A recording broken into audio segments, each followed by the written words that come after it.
예, 오늘은 우리 주님의 탄생을 기다리는 강림절의 첫 주일이 되겠습니다. 이제 우리 다 함께 자리에서 일어나셔서 조용히 기도하심으로 예배로 나아가시겠습니다.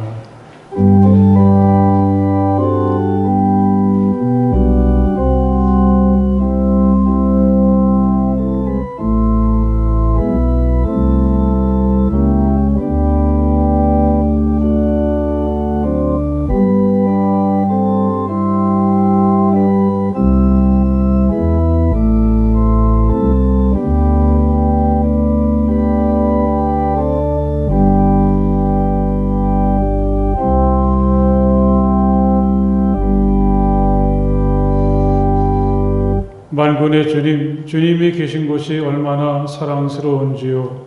내 영혼이 주님의 궁전들을 그리워하고 사모합니다. 내 마음도 이 몸도 살아계신 하나님께 기쁨의 노래 부릅니다.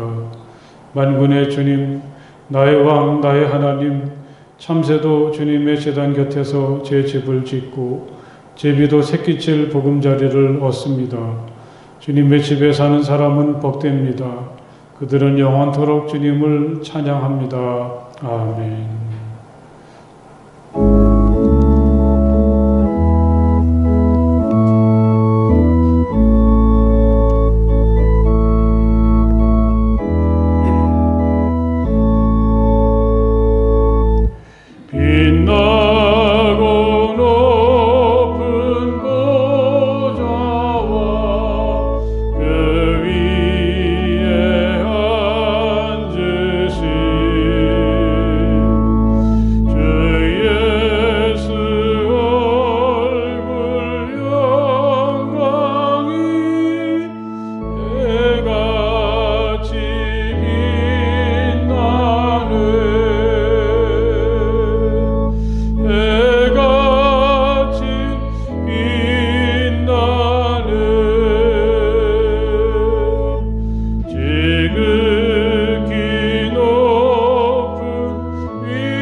함께 조용히 침묵하시며 마음으로 하나님께 기도하시겠습니다.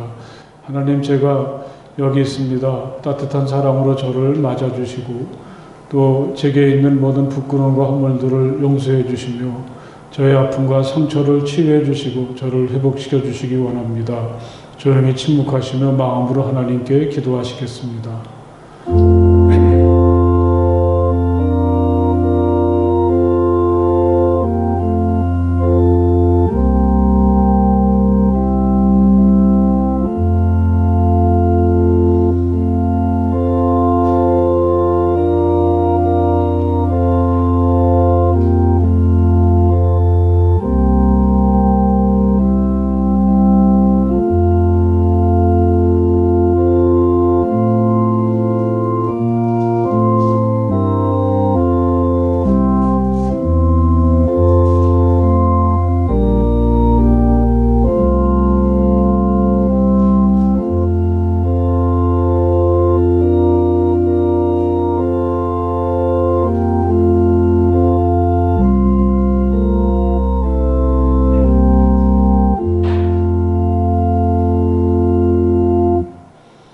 주님께서 당신들에게 복을 주시고 당신들을 지켜주시며 주님께서 당신들을 밝은 얼굴로 대하시고 당신들에게 은혜를 베푸시며 주님께서 당신들을 고이 보시어서 당신들에게 평화를 주시기를 빕니다. 아멘.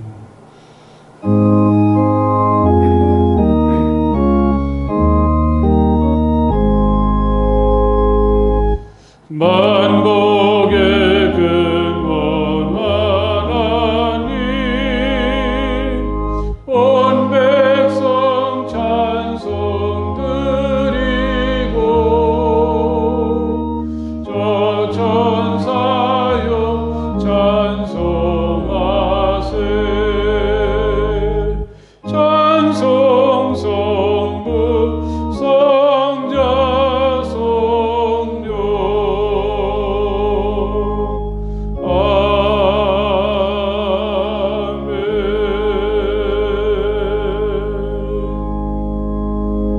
만유의 주님이 되신 하나님 아버지, 두려움과 불안하고 어려운 시기를 살아가는 저희에게 복된 주의를 허락하셔서 은혜의 현장인 예배당과 가정에서 영상 예배를 드리게 하심을 감사를 드립니다. 세상은 아직도 코로나 사태로 말미암아 힘들고 어려운 여정을 지나고 있습니다. 코로나 팬데믹이라는 이 혼란 가운데서 저희들이 너무 힘들어 앉지 않도록, 너무 두렵지 않도록, 너무 심령이 메마르지 않도록 보살펴 주시고 이 모든 어려움이 잘 견딜 수 있도록 믿음과 소망을 주시길 원합니다. 하나님 아버지, 이번 주는 수능 시험을 앞둔 우리 자녀들을 위해 기도합니다. 그들을 기억하여 주셔서 마지막까지 최선을 다하여 좋은 결과를 얻을 수 있도록 그들에게 지혜와 총명함을 더하여 주시옵소서. 날씨가 갑자기 추워졌습니다. 하나님의 자녀들이 영육간의 강건함을 허락하여 주시기 원합니다. 이 나라와 이 민족을 기억하여 주셔서 위정자들이 오직 국민을 위하여 헌신하는 평화의 나라가 되게 하여 주시옵소서. 우리 교회를 축복하여 주시기 원합니다. 하나님 아버지, 우리 교회가 기도와 말씀과 찬양이 넘치게 하여 주시기 원합니다. 사랑의 주님, 단위에 세우신 우리 목사님께 성령의 능력으로 보살펴 주셔서 말씀을 전하실 때마다 저희 듣는 자가 아멘으로 화답할 수 있도록 축복하여 주시옵소서. 우리 교회의 각 기관과 재직들과 섬기는 손길들 위해 기억하여 주시고 섬기는 손길마다 주님께서 예비하시는 축복이 더하여 주시옵소서. 오늘도 귀한 은혜와 영광으로 충만하여 주시기 원하옵고 이 모든 말씀 우리 주 예수님의 이름으로 기도드립니다. 아멘. 예, 오늘 하나님의 말씀은 고린도전서 1장 4절에서부터 9절의 말씀이 되겠습니다. 고린도전서 1장 4절에서부터 9절까지의 말씀을 다 찾으십시오. 고린도전서 1장 4절에서부터 9절까지의 말씀, 이제 제가 봉독하겠습니다. 나는 여러분이 그리스도 예수 안에서 받은 하나님의 은혜를 생각하고 여러분의 일로 언제나 하나님께 감사를 드립니다. 여러분은 그리스도 안에서 모든 면에 풍족하게 되었습니다. 곧 온갖 언변과 온갖 지식이 늘었습니다. 그리스도에 관한 증언이 여러분 가운데서 이렇게도 튼튼하게 자리 잡았습니다. 그리하여 여러분은 어떠한 은사에도 부족한 것이 없으며 우리 주 예수 그리스도의 나타나심을 기다리고 있습니다. 우리 주 예수 그리스도께서 나타나실 날에 여러분이 흠잡을 데 없는 사람으로 설 수 있도록 주님께서 여러분을 끝까지 튼튼히 세워주실 것입니다. 하나님은 신실하신 분이십니다. 하나님께서는 여러분을 부르셔서 그 아들 우리 주 예수 그리스도와 친교를 가지게 하여 주셨습니다. 아멘.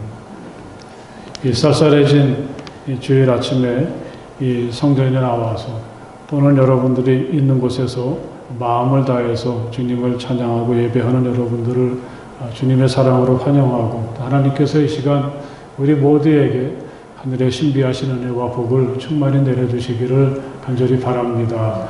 옆에 계신 분들하고 참 반갑습니다. 하늘의 기쁨과 은혜가 충만하시기 바랍니다. 인사 한번 하십시오. 예. 오늘부터 강림절이 시작됩니다.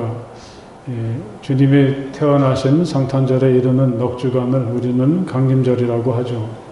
아무런 소망도 없이 살아가는 우리들에게 하나님의 사랑과 구원과 빛을 전하기 위해서 스스로 사람이 되시고 우리에게 하늘로부터 내려오신 예수님, 이 예수님의 오심을 기다리는 강림절은 우리에겐 참 소중하고 행복한 시간입니다. 성탄절도 소중하지만 예수님이 오시기를 기다리며 우리의 눈과 마음을 들어서 하늘을 우러르는 강림절은 우리에겐 살아오는 동안 흐트러진 우리 마음을 다시 가다듬고 단장해서 참 좋은 모습으로 예수님을 맞이할 수 있는 소중한 시간이라고 생각합니다. 요즘처럼 코로나가 기승을 부리고 있는데 이런 어수선한 때를 이용해서 자신들의 지위를 더욱 확고히 다지고 기왕에 손에 놓은 것들을 더욱 단단히 움켜쥐려고 이 권력투쟁에 여념이 없는 정치가들이나 또는 지도자로 자처하는 사람들을 바라보면서 도대체 힘이 없는 우리들은 어디에서 위로를 받고 쉼을 얻고 희망을 찾을 수 있을까요? 험한 시간을 살고 있다는 생각이 점점 더 뼈저리게 느껴지는 이때에 사랑하는 여러분, 주님은 우리가 눈을 들어서 하늘을 바라보게 하시고 더 간절한 마음으로 주님을 희망하게 하십니다. 오시는 주님만이 우리에게 위로이시고 희망이 되시고 구원이 되십니다. 사랑하는 여러분, 더 간절함으로 하늘을 우러르고 또 우리 주님을 바라보고 주님을 기다리시기를 간절히 바랍니다. 한 젊은 작가의 글을 읽어보니 자신의 중학생 때에 있었던 일을 소개한 대목이 있습니다. 영문도 모르고 교무실에 불려가게 되었습니다. 선생님이 너 1층으로 오시래. 선생님의 말을 전하는 친구도 헷갈릴 정도로 당황한 모습입니다. 뭔가 잘못되어도 한참 잘못되었나 보다 그렇게 판단하고 각오를 단단히 하고 교무실로 갔습니다. 당시만 해도 제자들을 향한 선생님의 아주 풍성한 사랑의 매가 당연하게 여겨지던 때였습니다. 하지만 막상 선생님을 찾아가 보니까 무섭기로 소문난 그 학생부 선생님이 그를 아주 차분하게 맞아주셨습니다. 혼을 내기는커녕 백지를 한 장 꺼내었습니다. 여기에 한번 내 장점을 써보자. 써봐라. 그것도 아니고 써보자. 이렇게 말씀을 하십니다. 두려움이 사라지고 마음이 열리기 시작했습니다. 그는 자신의 장점을 감히 호랑이 선생님 앞에서 차분하게 쓰기 시작했고 둘 사이에는 칭찬과 지적이 섞인 대화가 오고 갔습니다. 면담을 끝내면서 선생님은 그에게 이렇게 말했다고 합니다. 너처럼 가능성이 있는 녀석이 그러면 안 된다. 그때의 가능성이란 말이 그의 가슴에 깊이 박힌 모양입니다. 그때 그는 선생님의 말을 아직 나는 너를 믿는다. 그렇게 들었다고 합니다. 잔뜩 주눅이 들고 긴장한 채로 교무실에 들어갔던 그는 마음 뿌듯한 마음으로 그것을 빠져나오면서 그런 생각을 했다고 합니다. 사람 보는 눈이라는 건 상대방의 단점을 들추는 능력이 아니라 장점을 발견하는 능력이라는 것과 가능성이란 단어가 종종 믿음의 동의어로 쓰인다. 여러분, 우리가 보내는 강림절도 이랬으면 좋겠습니다. 살아왔던 2020년의 시간들이 참 어렵고 또 지금도 어려운 중에 있지만 그래도 한번 백제를 꺼내들고 감사했던 일들, 좋았던 시간들, 고마웠던 사람들을 한번 생각하고 적어보는 거죠. 그런 시간들, 그런 사람들, 그런 일들을 하나씩 떠올려 보는 것입니다. 그러다 보면 거기에서 하나의 커다란 그림이 그려지지 않겠습니까? 아마 그건 밝고 환한 얼굴로 우리를 지켜보시는 하나님의 모습이고 또 그건 생각보다 괜찮고 근사한 나 자신의 모습일 수도 있습니다. 항상 선의로 나를 대해주고 보이지 않는 곳에서 나를 위해서 기도해주고 나를 응원해주는 참 좋은 사람들, 다정한 친구들, 교우들의 모습도 사랑하는 여러분, 그 그림에선 빠질 수가 없을 것입니다. 그리고 우리는 그 그림 속에서 사랑, 감사, 위로, 우정, 헌신, 희망, 평화 이런 아름답고 힘이 되는 멋진 말들을 얼마든지 읽을 수가 있겠죠. 우리의 현실이 빈곤할수록 강림절의 은혜는 더욱 풍성하고 충만한 줄로 믿습니다. 우리의 현실이 어두울수록 예수 그리스도의 빛은 더욱 환하고 밝게 우리를 비추어 주십니다. 우리가 어렵고 힘들어서 허덕일 때 하나님은 더욱 깊은 사랑으로 우리를 감싸주시고 하나님께서 친히 준비하신 푸르는 풀밭과 실만한 물가로 우리를 인도해 주십니다. 우리가 지치고 고단할수록 우리를 위해서 풍성한 식탁을 하나님은 차려주시고 우리 머리에 기름을 부어주셔서 우리를 치유하시고 살아갈 수 있는 힘을 주십니다. 강림절을 보내며 우리는 혼자가 아니라 임마누엘이 되시는 주님과 함께 걸어간다는 신비를 느낄 수가 있게 됩니다. 이런 은혜가 이 절기에 우리 가운데 충만하시기를 간절히 바랍니다. 극장의 매표소에서 영화를 보기 위해서 표를 사려는 사람들이 아주 길게 줄을 짓고 있었습니다. 기다리고 있는 어떤 사람을 향해서 찾아가서 지루하지 않으세요? 그렇게 물었더니 그는 이렇게 대답을 했다고 합니다. 무슨 말씀이세요? 사실은 이렇게 기다리는 게 훨씬 재밌습니다. 영화가 어떨지 상상하면서 기다리는 시간이 진짜 좋습니다. 우리 주님 오실 날이 멀지 않았습니다. 사랑하는 여러분, 이 기다리는 이 시간 자체를 즐기면서 주님이 오실 때 일어난 일들을 머릿속에 그려가면서 오늘을 희망 속에 살아가는 우리가 될 수 있기를 간절히 바랍니다.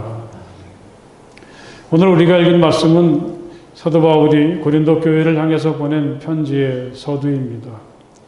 바울의 서신들은 대부분 당시 로마 사람들의 편지의 형식을 잘 지켰다고 하죠. 가장 앞부분에는 편지를 보내는 자기에 대한 소개와 간단한 인사를 하고 바울은 이제 자신이 그들을 향해서 가진 감사의 마음을 오늘 말씀 속에서 표현하고 있습니다. 간단히 말하면 고린도 교회는 풍성하고 모든 것이 잘 갖추어진 교회라는 거죠. 그도 그럴 것이 고린도는 당시에 활발한 무역이 오고 갔던 항구 도시였습니다. 돈이 풍성했고 많은 사람들이 몰려들었습니다. 당시 인구가 20만이었다고 하니까요. 우리가 역사에서 배운 것처럼 코린트 스타일이라고 하는 화려한 건축 양식이 잉태된 곳이 바로 여기이기도 하죠. 게다가 뱃사람들의 욕망을 채워줄 향락 문화도 많이 발달했습니다. 어쩌면 고린도가 우리 시대의 강남이 아닌가 싶었습니다. 이곳에 세워진 교회는 어떠했을까요? 바울은 그들을 칭찬하죠. 여러분은 그리스도 안에서 모든 면에 풍족하게 되었습니다. 이렇게 그들을 모든 면에 풍족한 사람들이라고 칭찬하죠. 아마 그들은 말도 잘하고 신학의 지식이 많았던 모양입니다. 이렇게도 말하죠. 곧 온갖 언변과 온갖 지식이 늘었습니다. 그들에게 하나님께서 내려주시는 은사도 풍성했습니다. 그리하여 여러분은 어떠한 은사에도 부족한 것이 없으며 이렇게 표현하죠. 이렇게 본다면 아마 고린도 교회는 정말 한 사람 한 사람이 실력 있고 교회로 보더라도 이상적이고 풍성한 공동체가 되었을 거다. 그렇게 짐작할 수 있겠죠. 하지만 현실은 어떻습니까? 우리가 바울의 편지를 통해서 엿볼 수 있는 여러 교회들 중에서 고린도 교회는 결코 이상적이지 못한 문제가 많고 우리가 닮지 말아야 될 여러 가지 좋지 못한 일들이 많이 생기는 교회로 전락하고 말았습니다. 바울도 이런 교회 사정을 알고서 그들을 가르치고 바로잡으려는 목적으로 이렇게 편지를 쓰게 되는 거죠. 오늘 우리가 읽은 말씀 가운데서도 바울이 겉으로는 그들을 칭찬하고 있는 것 같지만 그들에게 일깨워 주려는 소중한 것들이 있습니다. 바울은 그들에게 하나님의 은혜를 다시 이야기합니다. 나는 여러분이 그리스도 예수 안에서 받은 하나님의 은혜를 생각하고 그렇게 이야기를 시작하지 않습니까? 그들은 자기들이 받은 은혜와 은사를 다른 사람들의 것과 비교하고 시기하고 자기를 자랑하고 뽐내려고 했었는데 당신들이 가지고 있는 것 중에서 당신들이 자랑하려고 하는 것 중에서 하나님의 은혜로 주시지 않은 것이 어디 있는가? 그래도 그렇게 살 수가 있는가? 바울은 그걸 그들에게 묻고 있습니다. 그리스도 안에서를 말하고 그리스도에 관한 증언이 여러분 가운데서 이렇게도 튼튼하게 자리 잡았습니다. 이렇게 말하면서 지금 그들이 자기들의 것인 양 자랑하는 모든 것들을 그리스도이신 예수님을 빼놓고서는 결코 말할 수 없다고 단호하게 이야기하고 있습니다.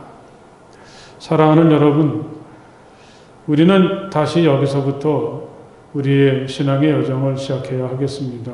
하나님의 은혜 말이죠. 하나님은 우리에게 이미 넉넉한 믿음을 은혜로 주신 줄 믿습니다. 오늘 우리는 어떻습니까?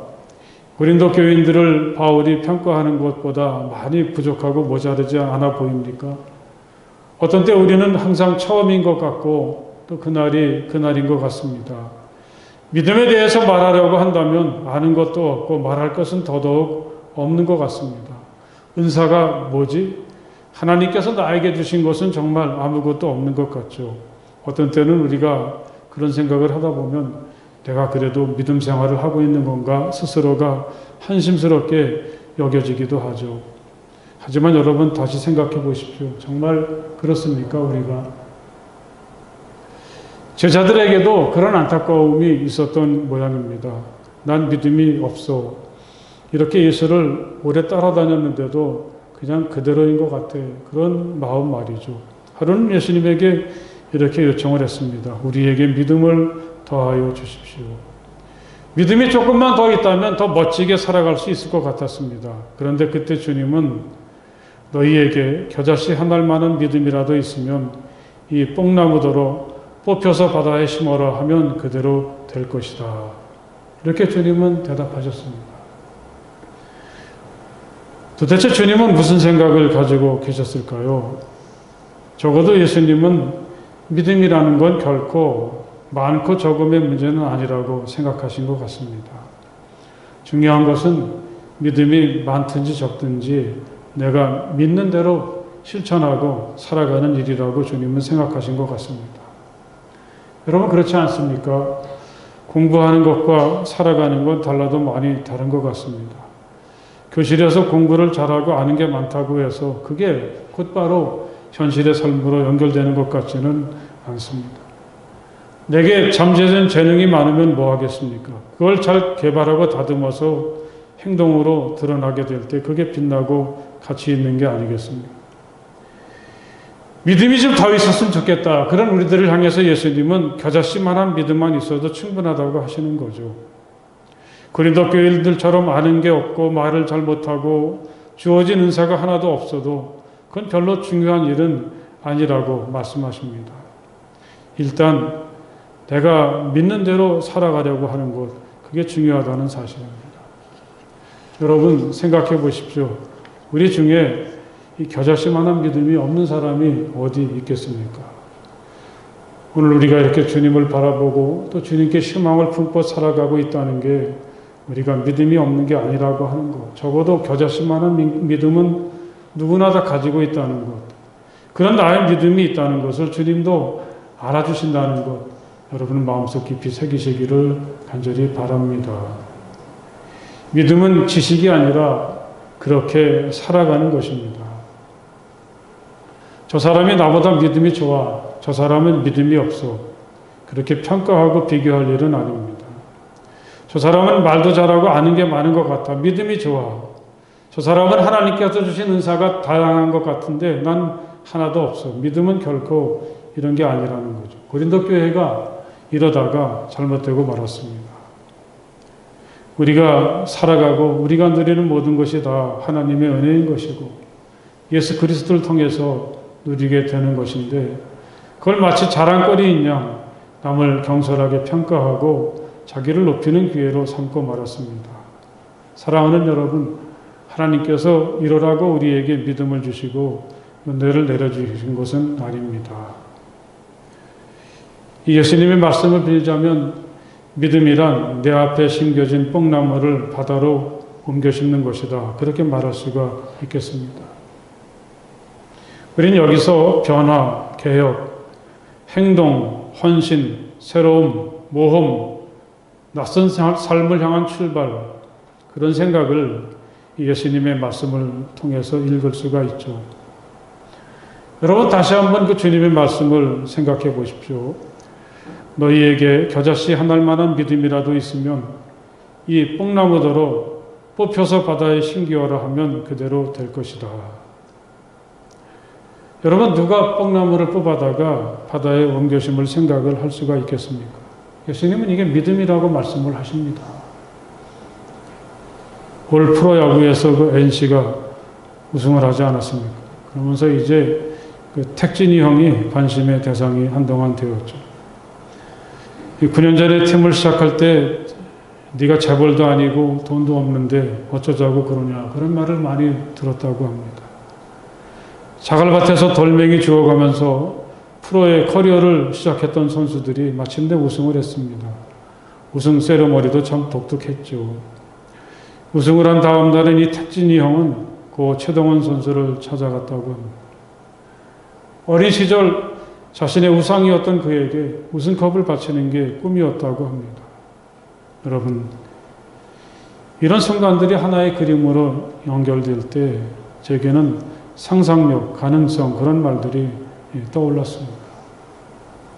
남들이 생각하지 못하고 불가능하다고 여기는 것들을 상상하고 꿈꾸는 것, 이건 전혀 새로운 세상을 향한 시작입니다. 이게 바로 믿음입니다.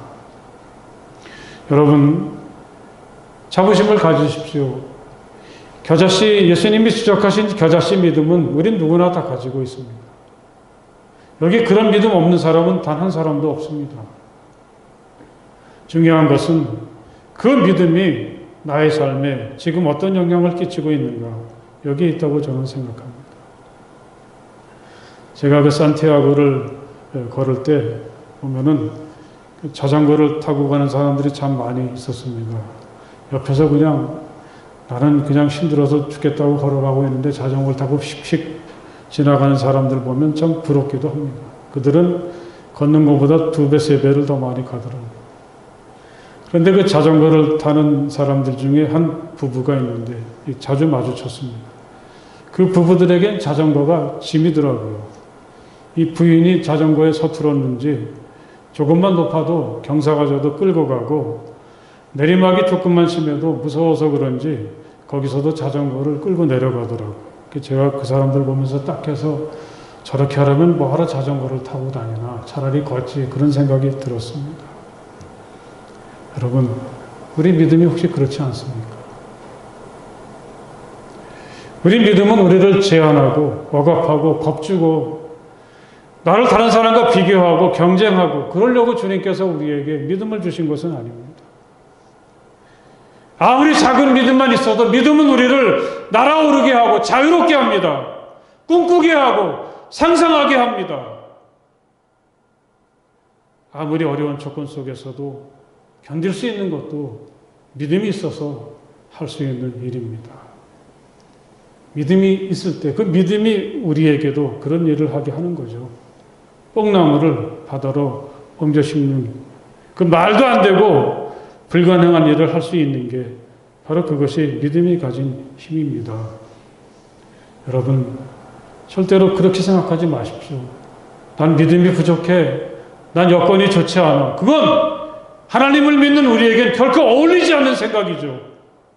주님이 내게 주신 믿음만큼 그 믿음 붙잡고 도전하고 꿈꾸고 살아가는, 바다에라도 뽕나무를 심어보려고 하는 그런 우리가 될 수 있기를 주님의 이름으로 간절히 축복을 드립니다.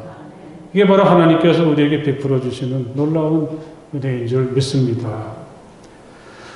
또한 우리가 이렇게 믿음으로 살려고 할 때 주님께서 우리에게 주시는 특별한 하나님의 은혜가 있습니다. 여러분, 우리 그 8절의 말씀을 같이 한 목소리로 읽어보도록 하겠습니다. 우리 주 예수 그리스도께서 나타나실 날에 여러분이 흠잡을 데 없는 사람으로 설 수 있도록 주님께서 여러분을 끝까지 튼튼히 세워주실 것입니다. 아멘. 주님께서 여러분을 끝까지 튼튼히 세워주실 것입니다. 할렐루야. 이 말씀 참 힘이 되고 은혜가 됩니다. 마음 깊이 받아왔습니다. 요즘처럼 모든 게 흔들리고 불확실할 때 이보다 더 우리를 든든하게 하는 말씀도 없다고 생각을 합니다. 저도 이 말씀을 빌어서 여러분에게 다시 한번 말씀드립니다. 주님께서 여러분을 끝까지 튼튼하게 세워주실 줄 믿습니다. 할렐루야. 내가 아는 것도 많은데, 나는 말도 잘하는데, 나는 받은 은사도 다양하고 남다른데, 고린도 교인들의 관심사가 여기 있었는데, 그래서 어쩌자는 겁니까? 내가 남보다 받은 게 많고 누리고 있는 게 많다고 해서 우린 주님 없이 스스로 살 수가 있는 걸까요? 아무리 가진 게 많고 남다른 것 같아도 우리는 언제나 주님 없이는 살 수가 없다는 것을 바울은 오늘 우리에게 다시 일깨워 줍니다. 이 대목에서 저는 주님께서 우리에게 가르쳐 주셨던 그 친절한 기도가 다시 생각이 났습니다. 오늘도 우리에게 필요한 양식을 내려주시고, 저는 이 대목을 읽을 때마다 일용할 양식 대신에 일용할 은혜라고 바꾸어서 기도를 드리게 됩니다. 특별히 새벽에 나와서 기도할 때마다 우리 교우 여러분들을 생각하면서 하나님, 오늘도 우리 성함의 가족들에게 오늘을 살기에 필요한 은혜, 일용할 은혜를 내려주십시오. 이렇게 기도하게 됩니다. 우리의 현실에는 우리가 아무리 힘을 써도 닿을 수 없는 목표나 일들이 얼마나 많습니까? 이게 바로 주님의 우리에게 주시는 은혜인 줄 믿습니다. 우리 주님은 우리를 끝까지 그리고 튼튼하게 세워주십니다. 이런 은혜가 우리 가운데 충만하시기를 간절히 바랍니다. 주님께서 우리를 끝까지 지켜주심을 믿으시기 바랍니다. 지난 한 해 동안을 돌아보아도 정말 그런 것 같습니다. 코로나로 인해서 참 힘들고 어려운 고비를 우리가 맞이했지만 그래도 우리는 여기까지 오지 않았습니까? 우리를 주님께서 끝까지 지켜주셨기에 그 주님 덕택에 우리가 여기까지 오게 된 줄로 믿습니다. 앞으로도 주님은 우리를 지켜주실 것입니다. 약속된 우리의 생명의 시간이 다할 때까지, 아니면 주님이 다시 오시는 그날까지 아무리 어렵고 힘들어도 우리가 주님 앞에 부끄럼 없이 설 수 있도록 주님은 끝까지 우리를 세워주시고 지켜주십니다. 또한 주님은 우리를 튼튼히 세워주십니다. 이런 확신과 믿음이 있기를 간절히 바랍니다. 주님이 끝까지 우리를 세워주시는 것도 좋지만 이 튼튼히 세워주신다는 건 정말 더 좋은 일이죠. 그건 마치 우리가 오래 사는 것도 좋지만 그때까지 튼튼하게 사는 것이 이상적인 것과 흡사하다고 하겠습니다. 여러분 어떠십니까? 자신이 지금 튼튼하게 서 있다고 생각을 하십니까? 그렇다면 그 비결이 하나님의 은혜인 줄 믿습니다. 우리가 어떠한 처지에 있든지 하나님께서 나를 지으시고 나를 사랑하신다는 믿음만 있다면 난 언제나 하나님의 은혜 안에 있고 이 세상을 향해 보내심을 받은 하나님의 축복의 통로라는 믿음을 잃지 않고 하나님을 생각하고 하나님께 감사하며 살아간다면 여러분, 그런 믿음이 우리를 튼튼하게 세워주시는 줄 믿습니다. 비록 육신의 힘은 줄어들고 예전만 하지 못한 시간이 우리에게 찾아오고 있지만 그럴수록 주님은 우리를 튼튼하게 서게 하십니다. 우리의 겉사람은 낡아가나 우리의 속사람은 날로 새로워집니다.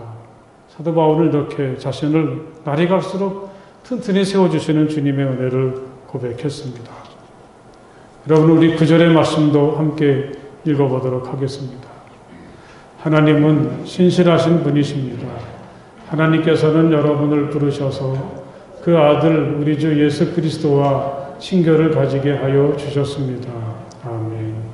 바울은 자신이 깨달은 하나님을 신실하신 하나님, 우리의 모든 삶을 통째로 맡길 만한, 믿을 만한 하나님이시라는 사실을 우리에게 이야기해 줍니다. 신실하신 하나님은 우리 주변에서 어떤 일이 일어나든지 결국은 모든 것이 합력해서 선한 결과가 나타나도록 이끄시는 하나님이시기도 하죠. 그래서 바울은 하나님을 사랑하는 사람들, 곧 하나님의 뜻대로 부르심을 받은 사람들에게는 모든 일이 서로 협력해서 선을 이룬다는 것을 우리는 압니다. 이런 고백을 하고 있습니다. 우리 그리스도인들이란 결국 신실하신 하나님을 믿으면서 살아가는 사람들이죠. 바울이 경험했던 것처럼 우리가 겪는 모든 일들이 서로 협력해서 선한 결과를 이룰 수 있도록 섭리하시고 우리를 이끌어 주시는 분이 바로 하나님이십니다. 그렇기 때문에 우리는 기대할 수 있고 믿을 수 있고 희망을 가지고 견디어내게 됩니다. 오늘 참으로 어렵고 불안한 때를 우리는 지금 살고 있지만 이 때가 지나고 나면 오늘의 이면에 감추어진 하나님의 뜻과 섭리를 깨달으며 신실하신 하나님을 향해서 감사하고 찬양할 시간이 우리에게 올 것입니다. 하나님은 신실하십니다. 이 믿음으로 살아가는 우리가 될 수 있기를 간절히 바랍니다. 또한 우리가 누리는 모든 은혜 중에 가장 귀한 은혜가 있다면 그것은 바울이 말한 것처럼 예수 그리스도와 함께 누리는 거룩한 신교입니다. 하나님께서는 여러분을 부르셔서 그 아들 우리 주 예수 그리스도와 친교를 가지게 하여 주셨습니다. 이렇게 말합니다. 이걸 다른 말로 하면 주님과 함께 걸어가는 것이라고 하겠습니다. 주님과 동행하는 삶, 이것보다 신비하고 우리를 살아있게 하고 충만하게 하는 일이 어디 있겠습니까? 사람들에게 우리가 길을 가는 가장 좋은 방법이 무엇인가 물었더니 가장 많은 공감을 얻은 대답은 친구와 함께 가는 것이었다고 하죠. 한평생을 믿음으로 사셨던 요한 웨슬리 목사님이 세상을 떠나시면서 남겼던 멋진 말이 있습니다. 세상에 있는 모든 좋은 것들 중 가장 좋은 것은 하나님이 나와 함께 하심이라. 주님과의 친교, 주님과 함께하는 삶, 이건 하나님께서 우리에게 허락해 주신 가장 귀한 은혜입니다. 우리 가운데 이런 하나님의 은혜가 항상 있기를 간절히 바랍니다. 언제나 나와 함께 하시는 주님을 믿으며 예수 그리스도와 동행하는 같이 걷는 행복으로 오늘을 잘 살아내는 우리가 될 수 있기를 주님의 이름으로 간절히 축복을 드립니다. 할렐루야. 기도하시겠습니다. 오늘처럼 모든 것이 불안하고 삭막한 이 시대를 살아가는 우리에게 다시 하나님의 은혜를 생각하며 힘을 얻게 도와주시니 정말 감사합니다. 우리에게 믿음 주신 거 감사합니다.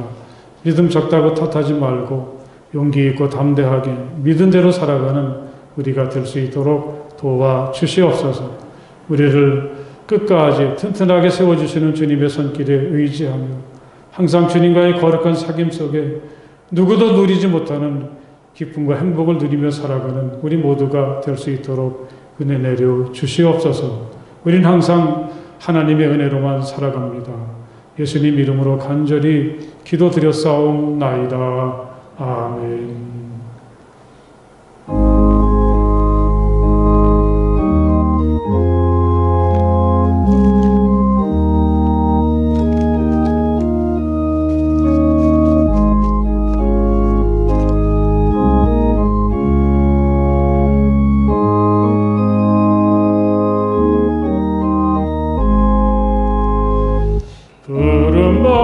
부름받아 나서니 모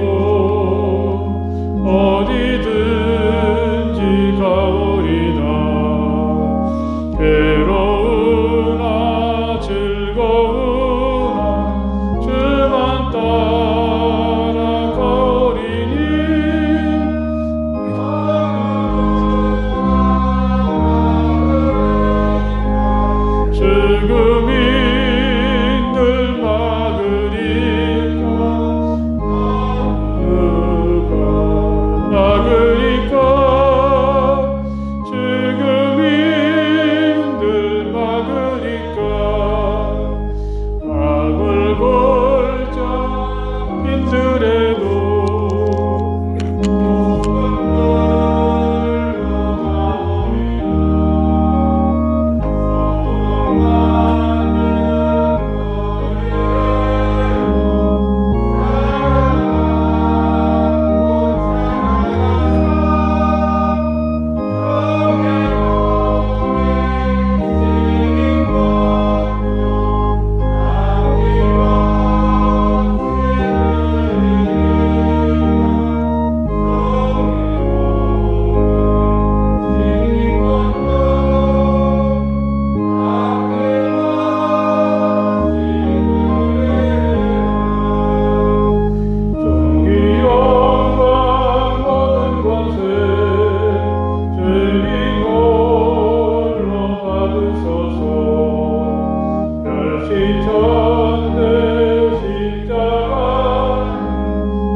여러분 반갑습니다. 우리 옆에 계신 분들하고 사랑하고 축복합니다. 인사 한번 함께 하십시오. 사랑하고 축복합니다.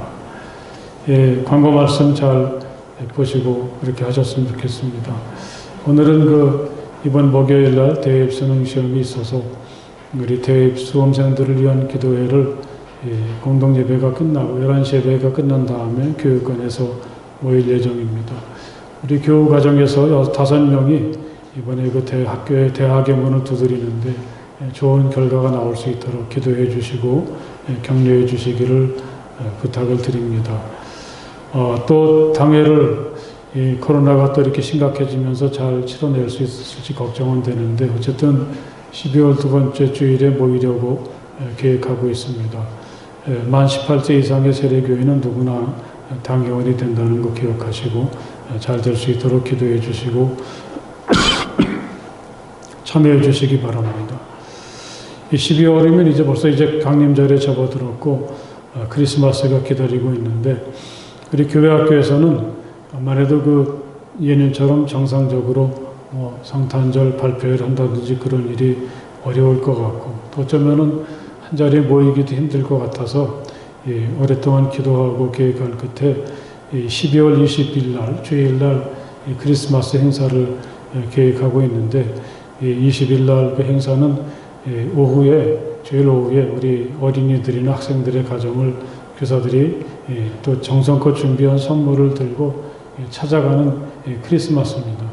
그러니까 우리 교회 학교 어린이들을 두신 가정들은 그날은 좀 오후에 시간을 좀 꼭 갖고 계셔서 찾아갔을 때 집이 비어서 좀 이렇게 서로 섭섭한 일이 없도록 좀 그렇게 해주시면 참 좋겠습니다. 선물을 아이들이 정말 좋아할 만한 것으로 잘 장만하고 있으니까 함께 하셔서 또 크리스마스의 기쁨을 그런 방식을 통해서도 나눌 수 있도록 부모님들이 좀 잘 협조를 해주셨으면 좋겠습니다. 새해 달력이 나왔는데 올해 내년 달력은 또 아주 신경을 더 많이 써서 여러분들이 가지고 가시면 정말 마음에 드실 겁니다. 탁상 달력하고 벽걸이 달력 두 가지를 했는데 일단 하나씩만 가져가십시오. 둘 중에 하나씩만 가지고 가시고 우리 교우들이 다 가지고 가신 다음에 남는 게 있으면 좀 여분으로도 챙겨 가셨으면 좋겠습니다. 그래서 안내석에 달력이 있으니까 꼭 하나씩 가지고 가시기 바라고요. 혹시라도 주중에라도 좀 주일날은 같이 하지 못했지만 오다 가다가 이 안내석에 들려서 가지고 가셔도 되고요. 그 다음에 만약에 도저히 형편이 되시지 않는 분들은 만약에 제 카톡이나 또는 우리 전도사님의 그 전화로 주소를 남겨주시면 우리가 우편으로 이 발송을 친절하게 해드리겠습니다.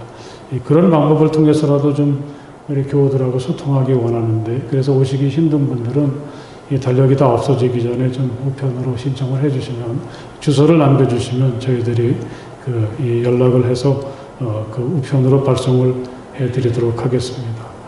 날씨가 추워져서 이번 주부터는 이제 새벽 기도회를 교육과 노동부실에서 모일 테니까 여러분 그곳에서 잘 모이셨으면 좋겠습니다. 오늘은 또 11시 공동예배 후에 여성교회 총회가 있는데 여성교회를 위해서도 많이 격려해 주시고 축복해 주셨으면 좋겠습니다. 다른 광고 없으시면 다 함께 일어나셔서 주기도문 찬송 함께 찬송을 부르시겠습니다.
이제는 우리 주 예수 그리스도의 그 크신 은혜와 우리 아버지 하나님의 그 넓고 무한하신 사랑하심과 성령 안에서의 거룩한 사귐이 마음을 다해서 기쁨으로 우리 주님을 찬양하고 예배하는 모든 주님의 자녀들 가운데 영원토록 함께하여 주시기를 간절히 축원하옵나이다.